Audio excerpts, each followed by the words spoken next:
This facility documentation used to be called an incident report, and now they usually will refer to it as a systems improvement report. It used to be handwritten. Now most places have a place you can go online where you fill out, once again, just the facts, what happened, and all the information. And then you keep on checking the patient. The main thing is to be transparent, to be honest. Do not, I cannot repeat it enough, do not try to cover up this error. You can get past being the nurse who made a mistake, because we are all the nurse who made a mistake at one point or another. What you can never get past is the nurse who lied and tried to cover things up. Nobody will ever forget it. And if you keep your job, even though maybe you tried to cover something up or fudge it, nobody will ever forget that you tried to cover something up. So you want to be transparent. You want to be transparent with the patient to the best of your ability. You want to be transparent with your charge nurse, your healthcare provider, and the patient's family.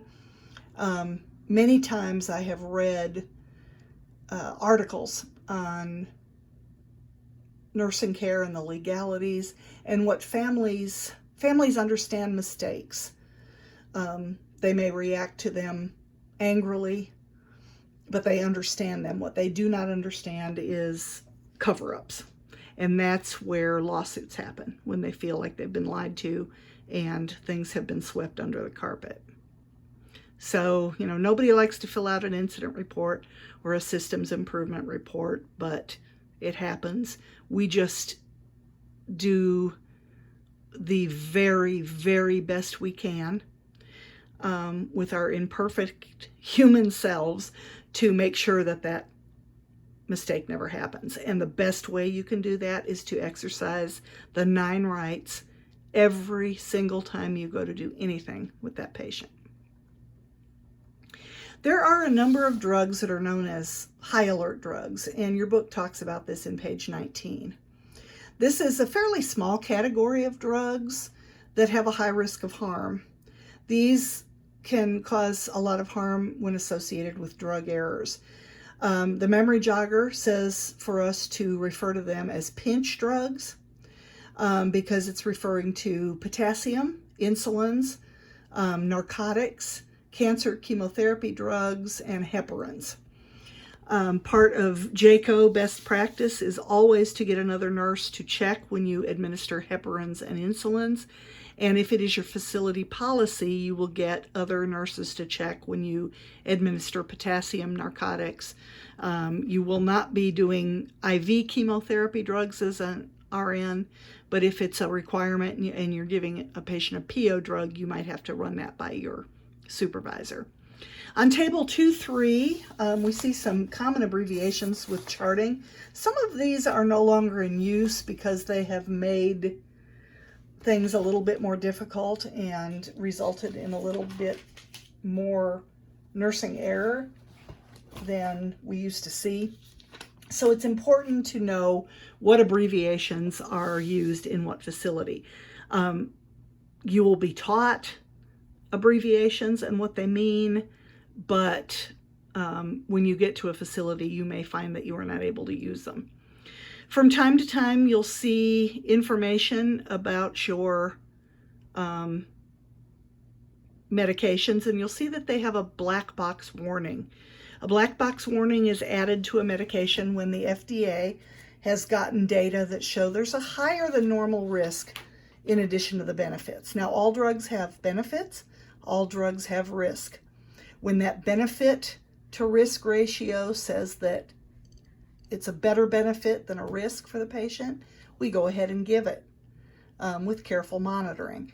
The black box warning drugs just have a slightly higher than normal risk of hazards in addition to the benefits. And that's just important to keep it in mind. Most of the time, it's not going to cause any problems, but it's an extra thing we have to tell our patients about. On page 21 in our book is a safety alert. Make sure that you read that over as it talks about how to administer the various kinds of medications. So the black box warning, it doesn't mean the med shouldn't be given. It just means that it needs to be given with caution, and the patient may need to be monitored in certain ways that you wouldn't have to worry about with another medication.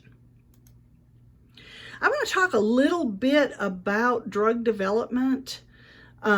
This is not in your textbook, it's in the PowerPoint, but I just want to talk a little bit about how our drugs come to be.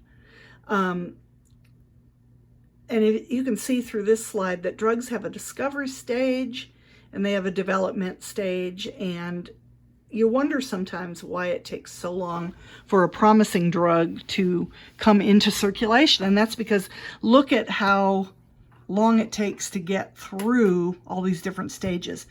You identify a target who could use these new meds. You identify chemical compounds that might work. You figure out the activity, how it works.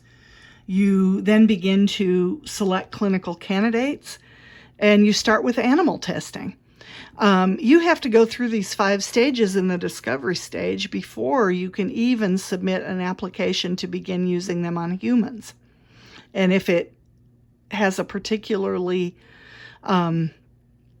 dangerous result on humans, sometimes it never even makes it to this stage.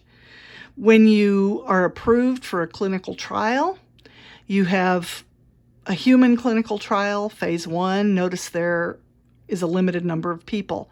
The phase 2, a higher number of people. Phase 3, even higher numbers. And then you can begin to submit approval for registration with this substance as a regular drug.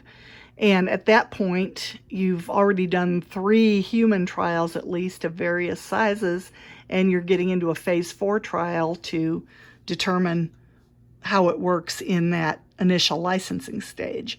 So we are fortunate here in the U.S. to have a large process that has to be gone through before a drug is considered safe to give to us.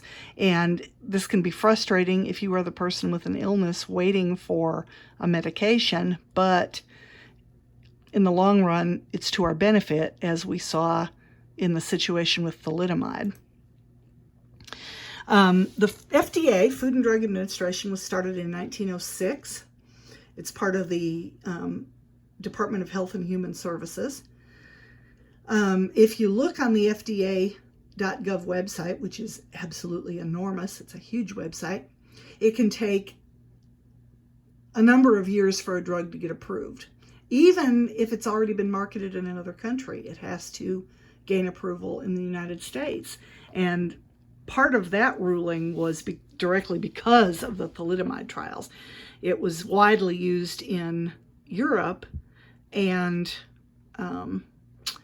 thankfully, Dr. Frances Kelsey, who worked for the FDA, refused to allow it to be approved because she had reservations about it, and it's very fortunate. It's why we don't see a lot of thalidomide survivors in the United States compared to what you might see in European countries.